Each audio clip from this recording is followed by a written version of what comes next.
Hello. Helps if I turn up my. There we go. Can everyone see me? Whoever's in the room. I hope you can. Let me aim that just a little bit. There we go.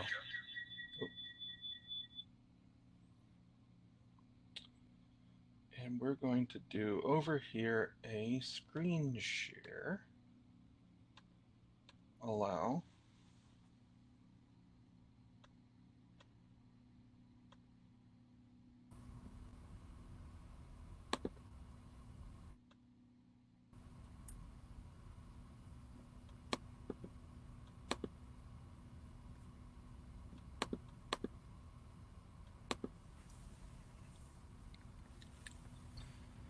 And how do I... Sorry, just one second.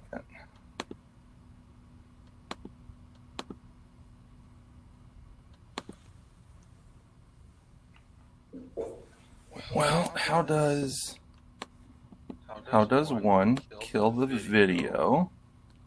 Pause that. Resume screen share. There we go. Brave new world, kids. Brave new world. There we go. Hi, how are y'all doing? Don't kill the radio star. That's me. All right. Hi. Good morning or good afternoon. Yes, it's good afternoon. I'm so glad that you could be here, Curate. Thank you so much for joining me. It will be fun, if not educational, and stuff that you may or may not know about. But we're going to go over the brief histories of furries and anime, and allow me to get started. Hi, good morning, good afternoon. My name's Stardust, or Star. You can call me Star, better known as Raccoon Supreme. Hi, Ty. Hi, Lunar. Get your groceries. It's okay. I do this a lot. I tend to do this at many conventions. Hey, Yama. Hey, John. Hi, everyone. So, hope everyone enjoyed the fursuit parade. That was, it is what it is in this day and age now. So, let's go ahead and get started. I'm pretty sure y'all can see both my screens. We have the furries and anime screen, and we also have the screen that you can see here with me. So, I'll ask y'all to pay attention as best as you can. And why is that? Okay. There we go. Have to catch up a little bit. So there I am. Well, who am I? Well, what makes me qualified to talk about anime and furries at the same time? Well, back in a former life, I was the president and founding president of the UL Anime Society at the University of Louisiana at Lafayette. And I did that office from 2003. Actually, it was that fall of 2003 until I was required to step down in 2005. Then I was one of the, not founders, that was done by John Russo and Peter Barres, but I was on the board of directors, and I was one of the board members, however you want to look at it, for MechaCon in Lafayette, Louisiana at that time, and I did that job for 2 years. I was one of their promotions director, and I was the show director in 2005 and 2006. Then I joined BabelCon in 2007 in Baton Rouge. It was a sci-fi convention where I was primarily responsible for the anime track. And then I was able to expand that, trying to bring furry kind of in as a backdoor, no jokes, into BabelCon. So I expanded it to the animation track, and I did that for 2 years. And I've been a comedian and stand-up comedy guest at MechaCon. I've been a stand-up comedy guest at A-Con in Dallas, which is at that time it was 15,000 person convention. Back in 2009, I think they're up to 16, 17, 18 now is the cap. I was at BabelCon. I was at Louisiana Sci-Fi Convention. I've done conventions here in Orlando as well, at Megaplex and Anime Festival Orlando, and so on. And I've been a presenter and game show host at all those conventions, including Midwest Fur Fest and at Pittsburgh for Anthrocon. You kind of lose track after a while. So let's get started. This person here, this is Leiji Matsumoto. He is the creator of Captain Harlock, Galaxy Express 39, and Space Battleship Yamato. And one of his quotes is, and this is how I like to start, animation must not in any way limit the imagination of those who watch it. And I interpret it as that anime itself is not a genre, it is a medium. Anime is a medium. Just like comic books are a medium, you can put anything from Bible stories to the goriest of horror in a comic book. Same with anime. We view it as a genre here because we're pre-programmed to think of it as a genre, because we think of animation for the most part as a genre for children. We think of action, horror, sci-fi genres, but anime is a medium. And that's what I interpret what Leiji is saying there, Master Matsumoto.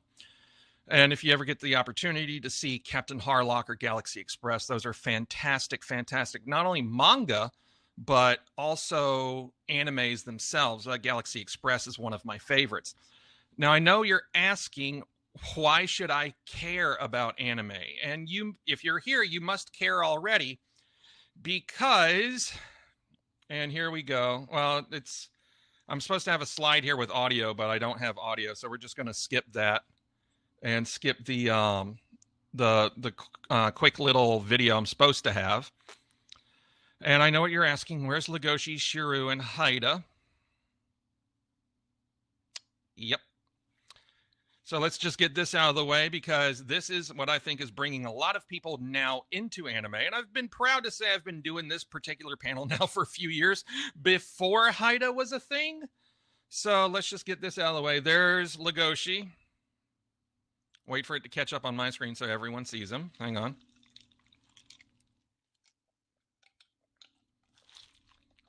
We're both take a drink there. Hey, Kelvin. Hey, Raven. Hey, Uber. There's Shiro. I want to see my childhood too. Well, we're doing our best. There's Shiro. There's brand new animal. And here's Haida from Agretsuko. Now, many people have started seeing these shows and are enjoying these shows. And I know you're asking, well, is there more?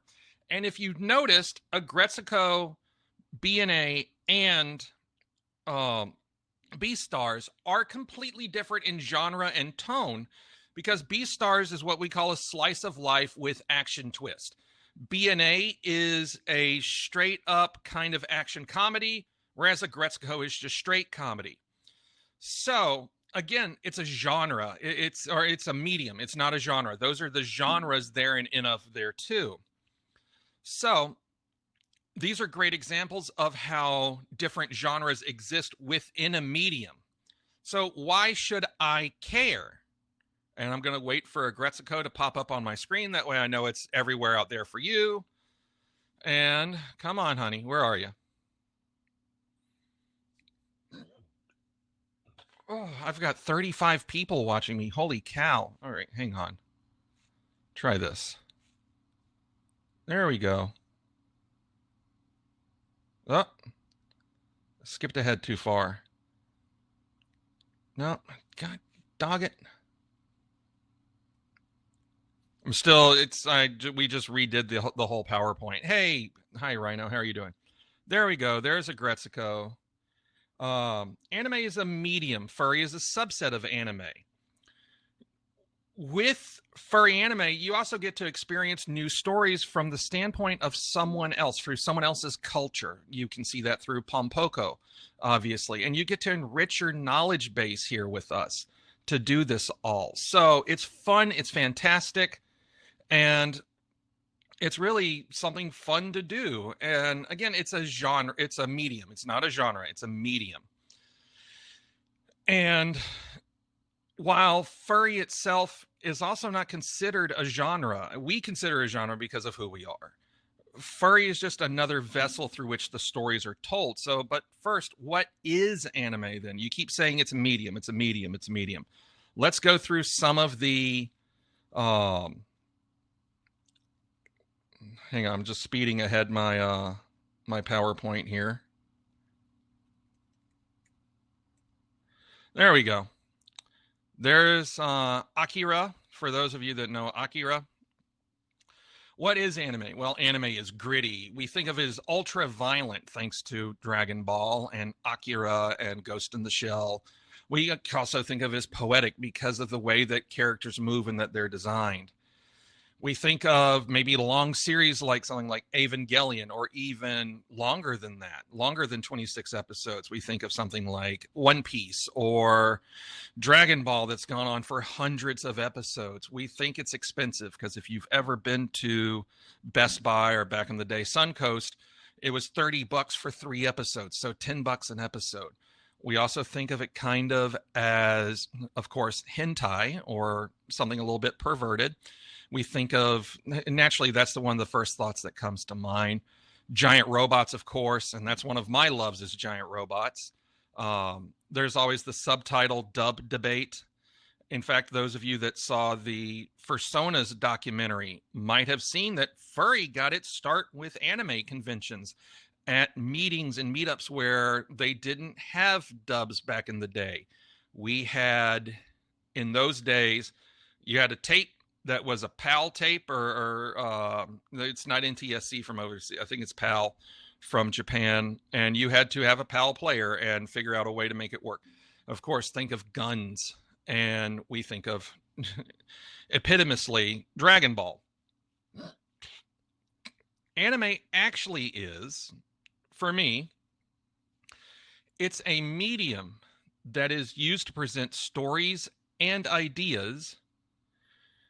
Animation is only bound to technology and storytelling techniques, and most anime originates from a weekly manga publication. Very little is without a backing manga these days.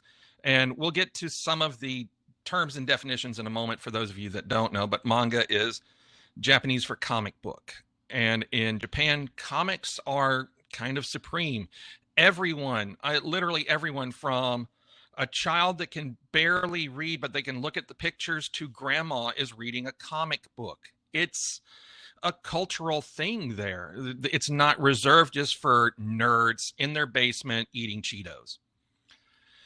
So I hope everyone's enjoying this so far. So that's what anime is. We think of the stereotypes, but this is what it, again, it's a medium used to present stories and ideas. Now let's get to some of that terminology that I was talking about. Go ahead and populate most of that. And please forgive me for having to look off screen. There we go. Anime in Japan is the blanket term for animation. Simple enough, right? All animation is anime. Zootopia is an anime. Robin Hood's an anime. Rugrats from Nickelodeon is an anime. If it's animated, it's anime. We think, again, here in America as anime as strictly angular faces, cut scenes. Hang on, my cat's here. Get out of here. Dude, seriously? You don't come up here until I'm busy. Surprise cat. Manga is a comic book. You might hear me use the term mecha during this presentation. Mecha is Japanese for robotics.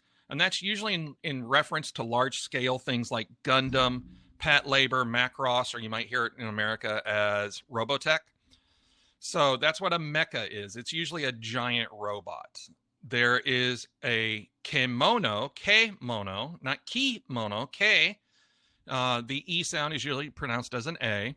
That's the Japanese term for someone or something that is anthropomorphized. That would be anything from a Gretsuko to Shiro to Legoshi to Judy Hopps to Mickey Mouse to the Care Bears, or even someone that likes to dress up. You might be a fan of kimono. Instead of furries, they have kimono.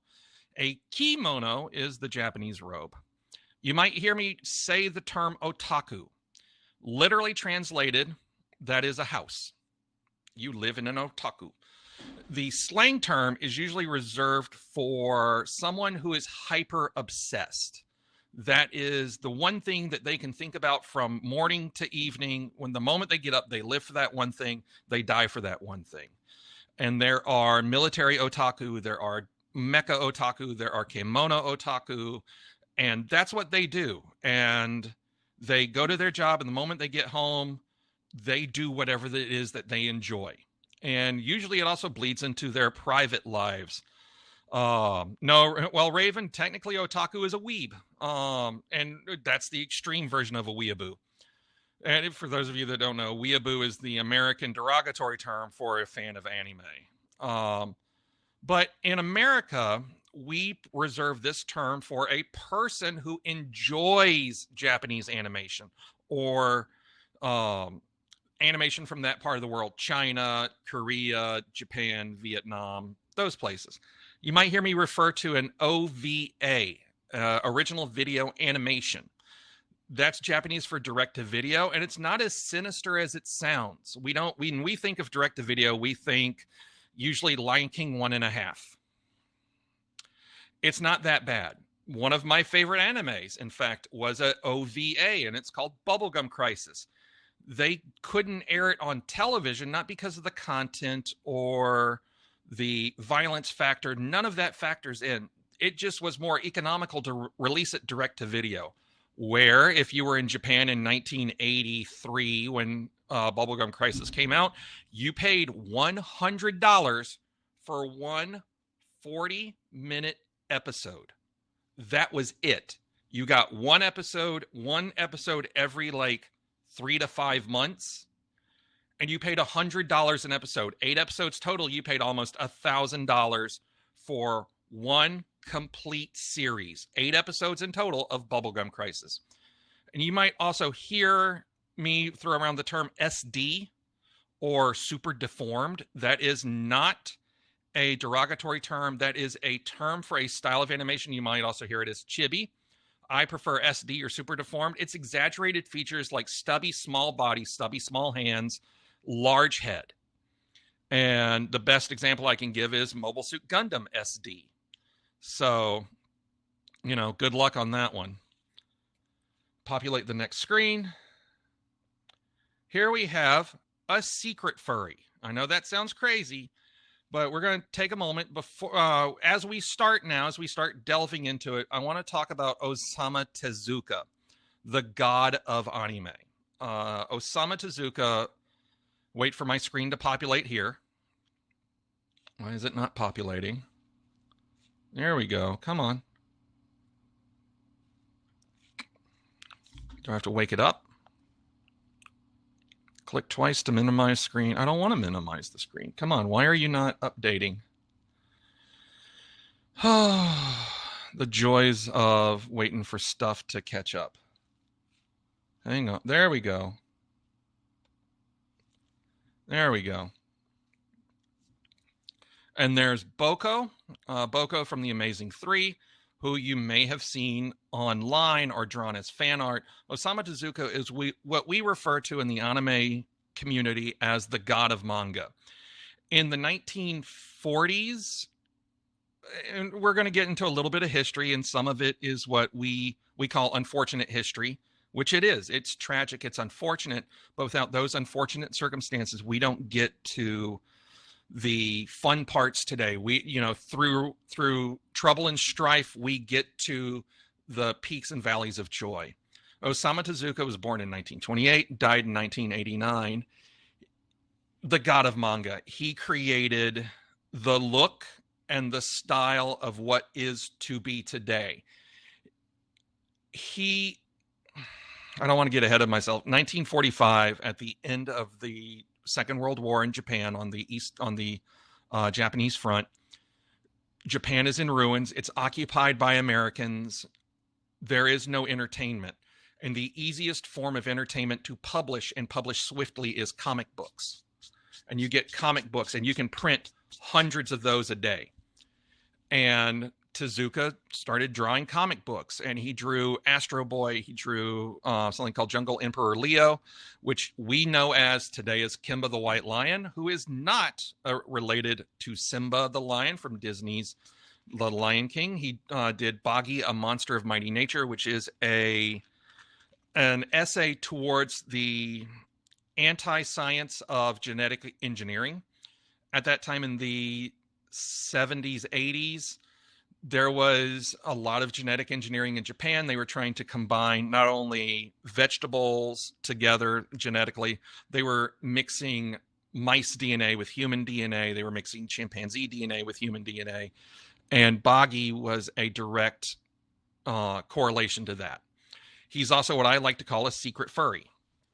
Recently, in fact, as far back as 2016, when Tezuka died in 1989, his family sealed what he was working on. Now, one of the great things about Tezuka is everything fits together. So somewhere in a long enough, sorry about that, somewhere in a long enough timeline, you have Leo happening, you have Astro Boy happening, you have Unico happening, Boggy happening, everything. You had the Amazing Three, long enough timeline. So every character is in some way in the same timeline. Imagine if Robin Hood is here and Zootopia is here, and there's a direct correlation, and everyone's favorite fox is related to everyone else's favorite fox. Imagine that. So the Tezuka family sealed what he was working on, and what I just talked about will come into play in a second.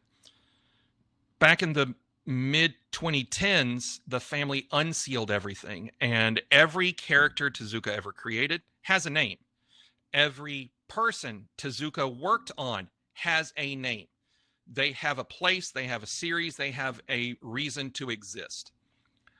They found, and I know that this is kind of a G-rated panel right now, so I'm going to keep it in G terms. They found adult art of furry characters that the family was not aware of existing. And the family prides itself on knowing every single Tezuka character. It was transformation adult artwork, and it was anthropomorphic adult artwork with visible parts, put it that way. And Tezuka's widow, or his daughter, I believe, was quoted as saying, "This has brought some shame on the family. We don't know who they are, and we never thought of father or my husband or father drawing pornography like this." And it is overt pornography, and it's posted online. You can go see it. It's a thing. But think about that for a second. Imagine if, Jared Bush, or if Walt Disney, or if Chuck Jones, who came out as a furry. They just kept it in the closet. So, and I'm reading your comments. Someone did a very 2-hour Yeah, I know. It's just a coincidence. Yeah, good job, Rhino. It is just a coincidence. So let's talk briefly about the history of anime. And for here, I'm going to have to look at my notes just a little bit. Please forgive me.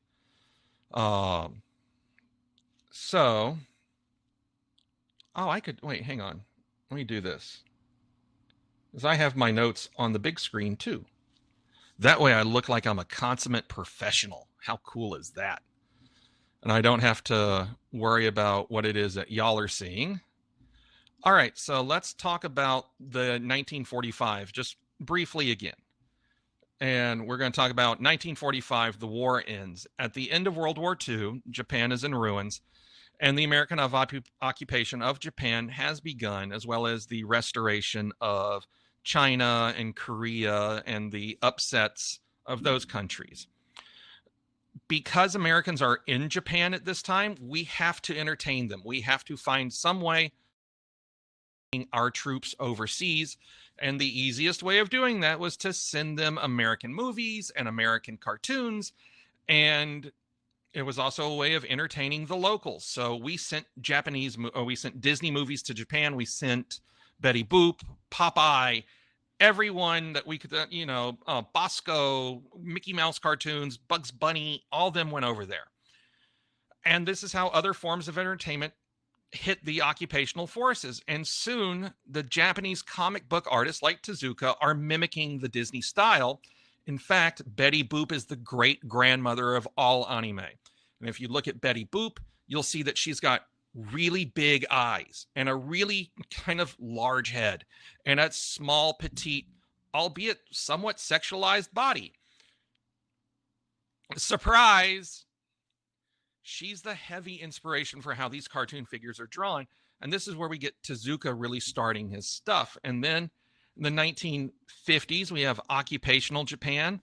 Early manga as a form of entertainment that is going to fuel the new everything, because we know TVs are on the rise. We're now bringing over American goods, television, radios, just en masse. And this is before Japan was the powerhouse it is now of electronics.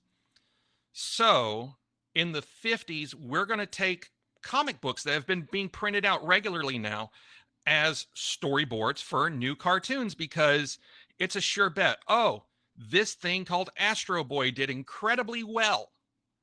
We know that that's a property is going to work very well. Let's turn it into a cartoon. And it's easy to produce because most of the work is already there. All they've got to do is just do the in-between stuff. Excuse me. It's easy for Toei Animation Studio to license manga as work that's already done. The comics act as a story to follow, and for the storyboards for the artists to follow themselves. They'll begin licensing something like Tetsuijin 28. We know it in America as Gigantor. They'll start licensing Astro Boy. We know that as Astro Boy, and others from the pages of comic books to fill the new home entertainment medium that is television. And that's the birth of anime. We're not going to see that, though, for a little bit. Now we move forward about 10 years to the rise of television. That's when the US begins to import these cheaply done shows. They're incredibly easy to license because these companies need money. And Americans are hungry for content. They are now starting to establish Saturday mornings as a children's day. In the 60s, we had Dennis the Menace. We had a lot of children's shows that were aimed at kids for after-school entertainment and as early morning entertainment for Saturday mornings. The titles that are imported are simplistic and easiest for Americans to digest because they don't have to follow the script anymore. If Astro Boy kills someone, they just amend the script to say, oh, I didn't kill him, I stunned him, I put him out, I knocked him out. But there's very little violence, there's easily resolved plot lines, and there's no really ever present danger. This is where we get Speed Racer now. This is where we get Jungle Emperor Leo, or as we called it, Kimba in America. And Cyborg 009, which was not licensed over, but would have been created in the 1960s.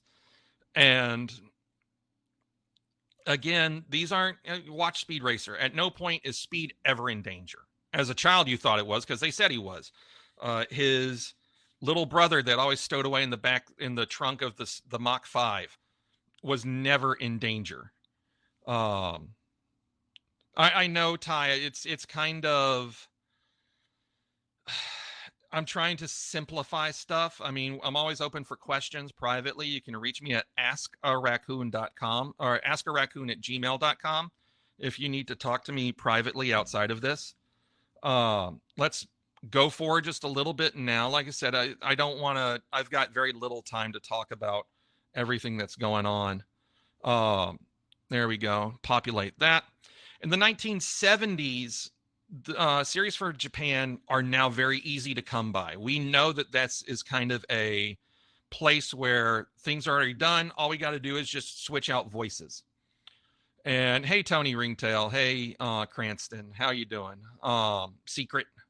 How's everyone doing? We begin redubbing anime and bringing it over, but still we just refer to it as cartoons at this point. And we're going to shove it on Saturday mornings. Violence at this point in time, because of the Comics Code Authority in the 1950s, we are now viewing cartoons as solely for children.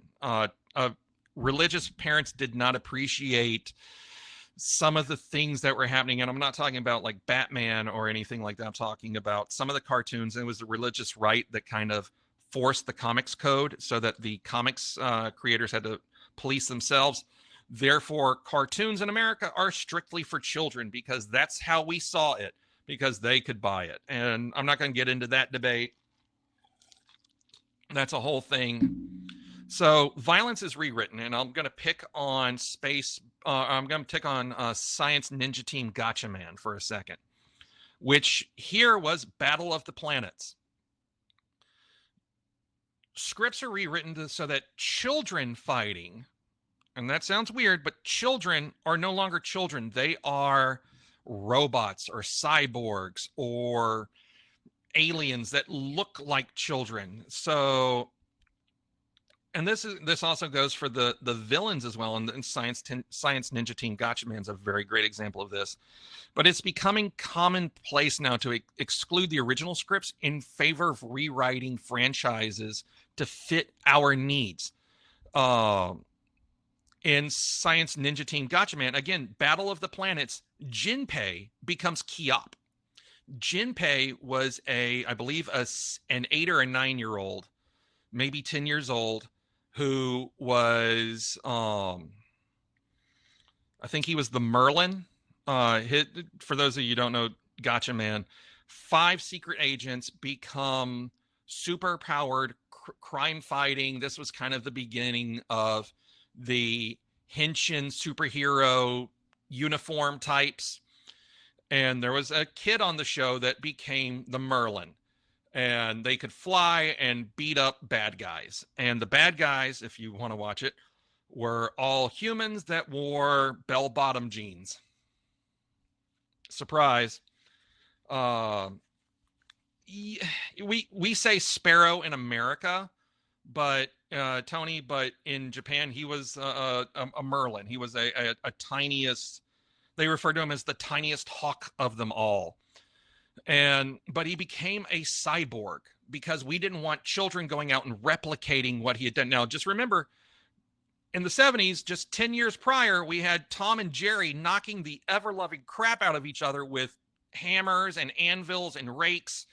And now all of a sudden, we've got to stop the violence. So Jinpei becomes Kiop.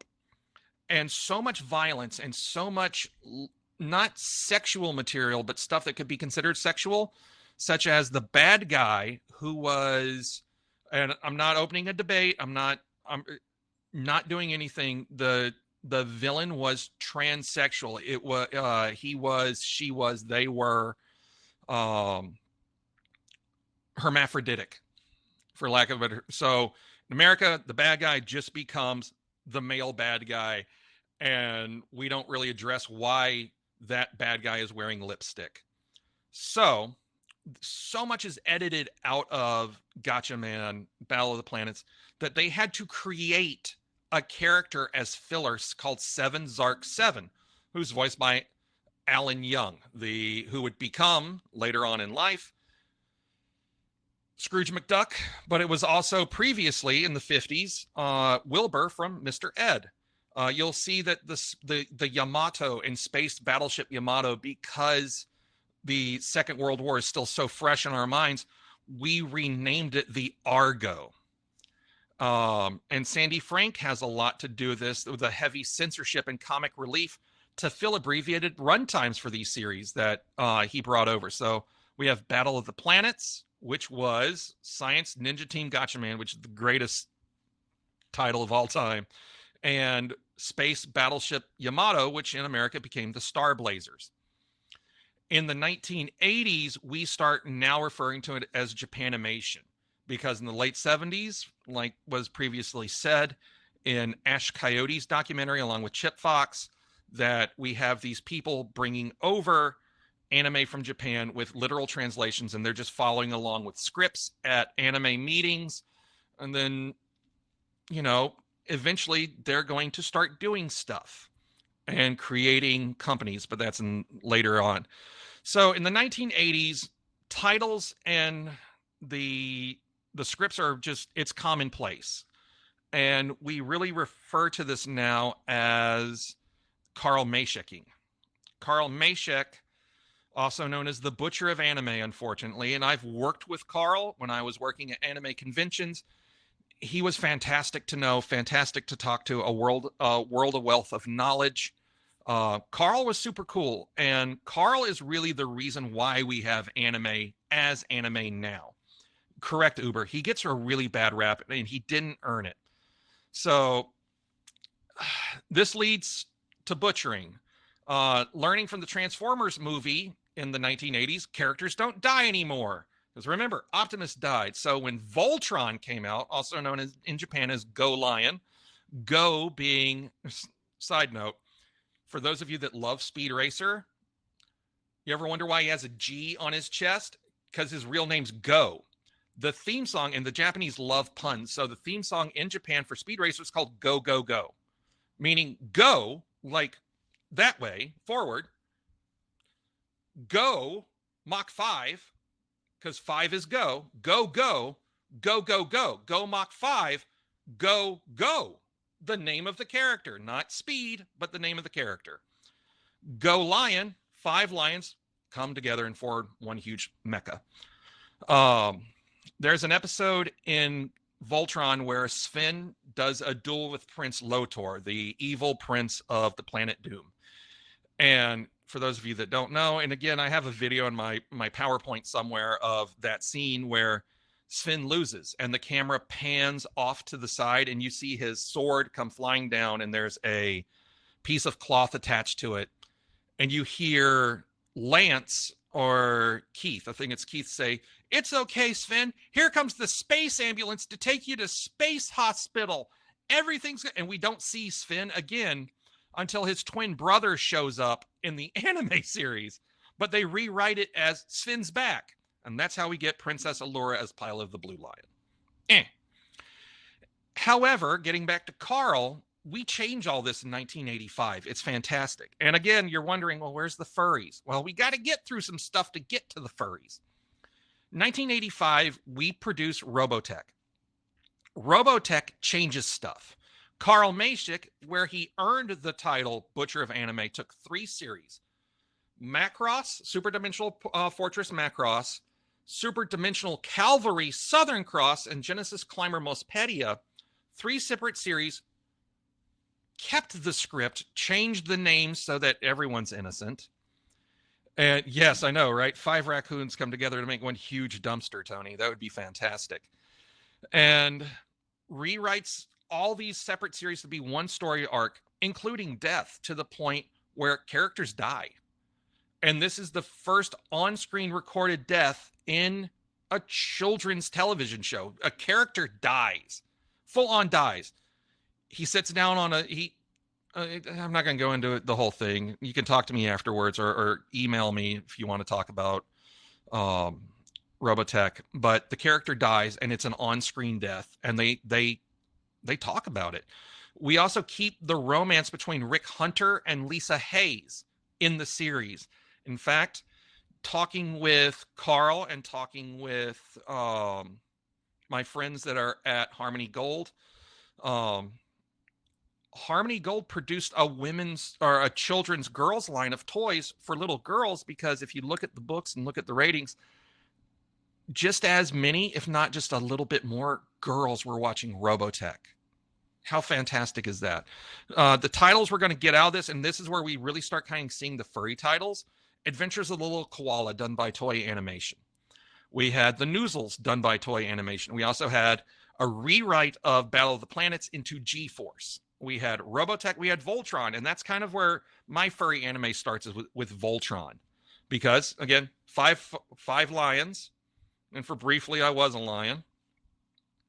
Now we move into the 1990s and the 2000s. The fun stuff. And I'm going to try to go as quickly as I can. This is the rise of the American distributor. Whereas, again, referencing the fandom, some people watching these anime in the 80s started doing furry conventions because they had a unique, albeit kind of specific enjoyment. The guys who weren't into furry, who kept wanting to do more anime, started founding companies.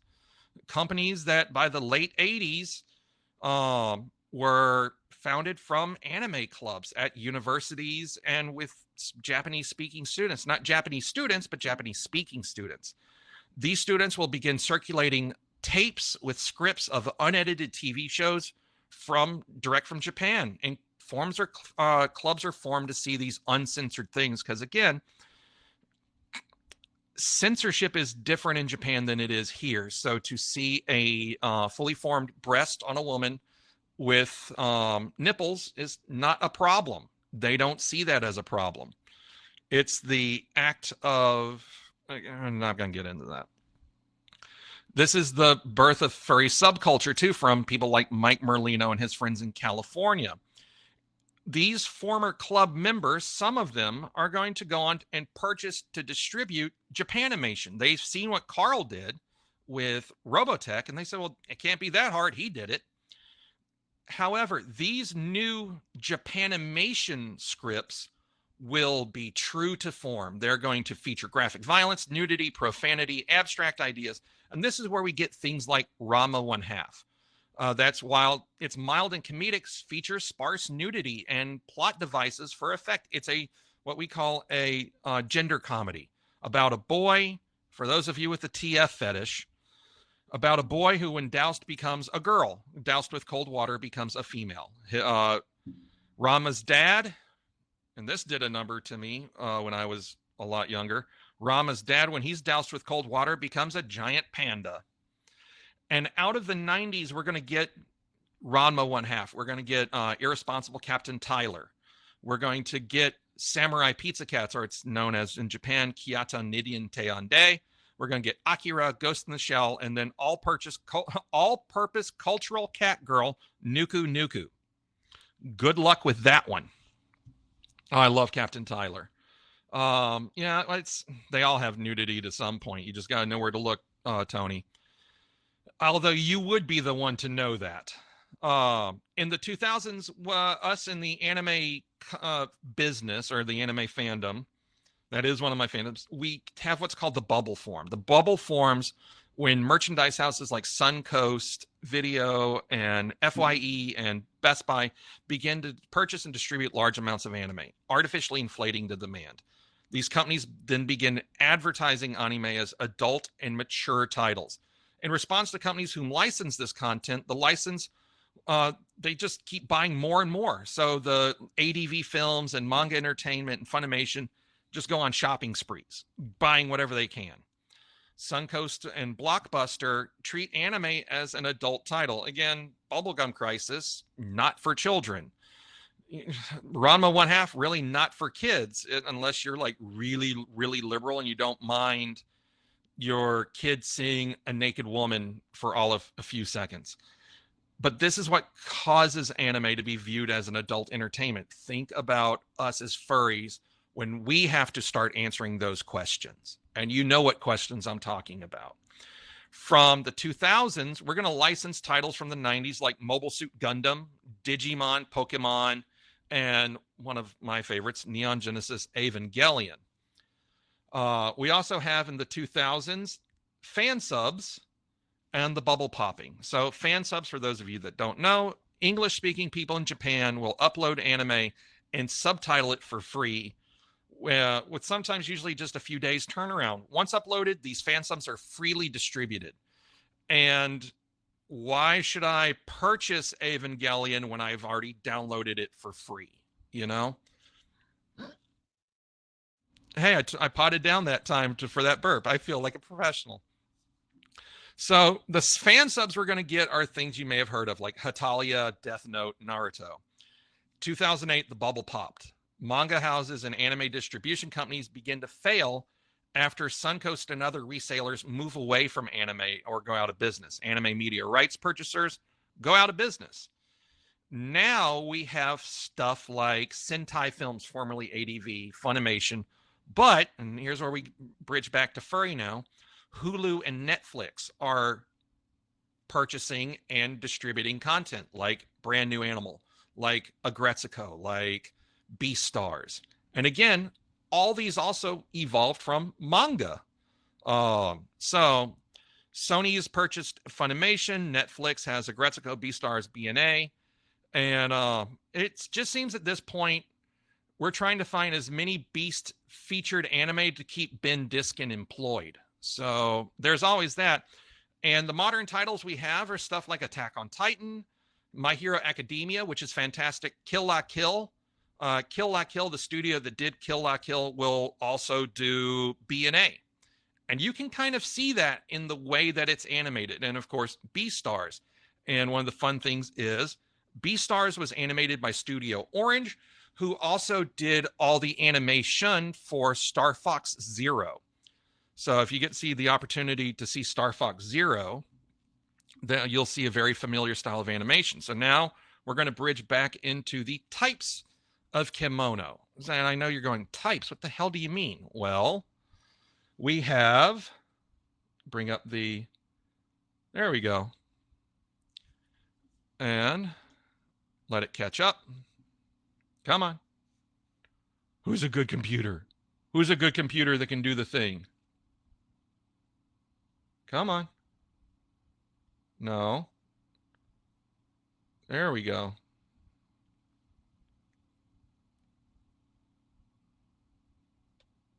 Again, I do apologize for the lack of presentation here, but we have 4 types of kimono. We have the mascot, the cat girl, the feral, and the anthro. And really, you could probably rearrange that to be from least to most.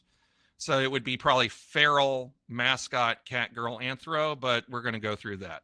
Yes, Neko. And not naked, Nakirl, Neko. So, and there you can see there's actually one of our SD characters. That's Pen Pen from Neon Genesis Evangelion as an SD or a super deformed character. Pen Pen in the series is a pet warm water type penguin because of reasons. So now we're going to move on to mascot type characters, which Pen Pen would be, but also Ryo-Oki. There's Ryo-Oki. And you can see here that Ryo-Oki is a small cabbit. And for those of you that don't know, it's half cat, half rabbit. Ryo-Oki comes to us from Tenchi Muyo, where if you throw Ryo-Oki into the air, Ryo-Oki becomes a ginormous spaceship. So mascot characters can be SD.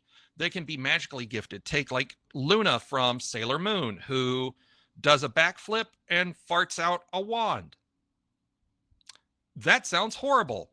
And mascot type characters like Ein. Ein is a mascot type character from Cowboy Bebop. Any of those, they're purely marketable. They are there to sell toys. You have Kero from or Keroro from Sergeant Frog. You have Kero from Cardcaptor Sakura. Those types. So Pokemon are all mascots, all 7,000 freaking Pokemon. So moving along.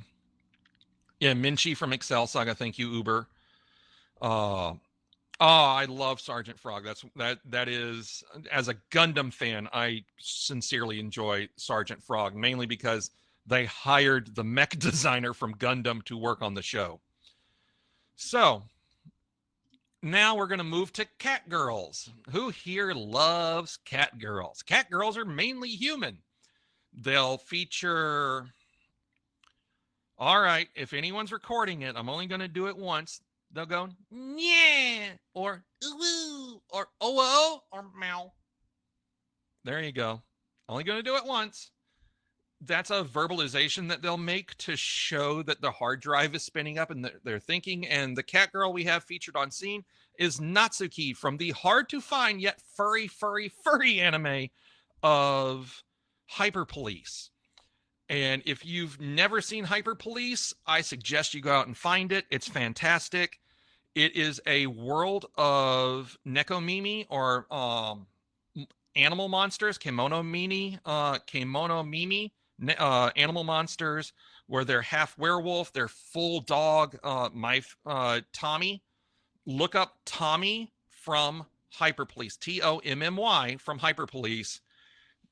Mega crush. Typically the cat girl type character, and you can also say that this is bunny girl and wolf girl, anything especially like say from Spice and Wolf. They'll have ears. We kind of lump them all together as cat girls. Actually, I don't have that DVD anymore, Tony. You'll have to come over and curate what I have. They'll have ears and a tail, and they will feature an adornment. Like you can see, Natsuki here is wearing a bell. In her police uniform, she still wears a bell around her neck. No collar, just there's always a bell there for her to ring if she needs it. For some reason, whatever that reason is, and it will play as a part in the series at some point. Then we have the feral. Everyone knows the feral type. Here we go. Let it populate over there. And I'll just speak on this because you can kind of figure out where I'm going here. I don't know why it's so slow. Come on. I believe in the sign of Zeta. Come on. All right, do what I know what works. There we go. There is Leo. And I don't really need to have all the words pop up for y'all to follow where I'm going. The feral type is usually a character that's on all fours. This is Jungle Emperor Leo from the same title, again, in America known as Kimba, where Kimba started off as a cub, a white lion cub, and grows up to be a wise, through trials and tribulations, character. And here we can see, wrong screen. Usually the feral will have a four-legged stance, regular paws, not hand paws or feet paws that can grasp or do anything. They still may have higher intelligence, and that's what separates them primarily from the mascot type character. They may have higher intelligence, and they may have the ability to speak or communicate in some way. But they're feral. They are on all fours, but not readily marketable, say like the mascot type. The mascot type, again, will be someone like Pen, who lives with someone and is not the focus of the series, whereas the feral may be the focus of the series. Timon would be a mascot type character, whereas Simba would be the feral. And again, I know we think of that as feral is low intelligence, cat brain. No, for anime purposes, we're going to keep this like this. Hurry up, because I only got 10 minutes left. And then we have the anthro character. I'm going to do what I know works to kind of wrap this up here. Come on. There we go. There's Legoshi. They have human characteristics. They have fur on the body. They simply have a higher intelligence, distinct hand, paws, foot, paws type, and walk on two legs. And we don't need to introduce Legoshi, I don't think, at this point. So we'll move right along. There you can see the anthro. It's what we all know and love. Here we have Rumiko Takahashi, who is the creator of Rama 1/2, Inuyasha, amongst others. I am the wind, one day I will fly free. And Rumiko was a trailblazer in terms of anime and also did a lot of furry stuff. So there, my God, really, Tony? No. So now we're going to move into Japanese furs with mythology, right? So you can see here on screen, we have Pompoko. There's a picture of Luna and a picture of Fox McCloud, but those are the Tanuki. We have the Neko, we have, and of course the fox, Kitsune. So let's talk briefly about, still populating over here. You know what? I'm just going to do this. There we go. Talk really quick here. A lot of anime and a lot of the tropes that come with furries in anime come from their religious or through their mythological backgrounds. Like we have the Tanuki, or the raccoon dog, not a regular raccoon, but it is a type of canine that looks like a raccoon. We call it a raccoon dog because when we went to Japan for the first time, we saw that. We have the Kitsune, or the fox. We have the Suru, or crane. The Koimanu, or lion. We have the Usagi, or the rabbit. Tatsu, or a dragon. We have the Keiru, frog, or the Neko, cat. Tanukis are typically seen as happy characters and are a symbol of good fortune. They can transform their appearances by placing a leaf on their head for their own entertainment, if not for troublesome purposes, whereas the Kitsune is an asshole. They're temperamental. They're seen as a witch animal. They have great intelligence and wisdom because they live for hundreds of years, but they can be seen as destroyers and harbingers of doom. Usagi are seen as a good omen for fertility and life.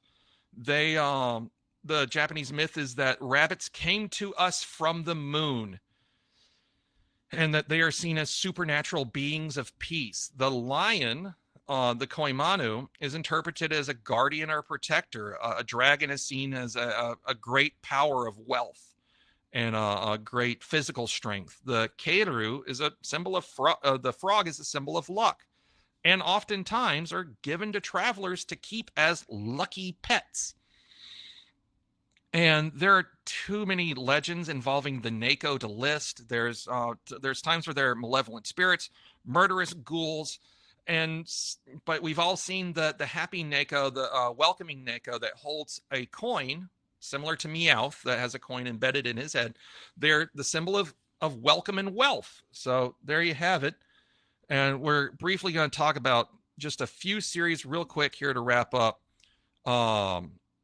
We're going to talk about Pompoko. If I can get it to populate over here.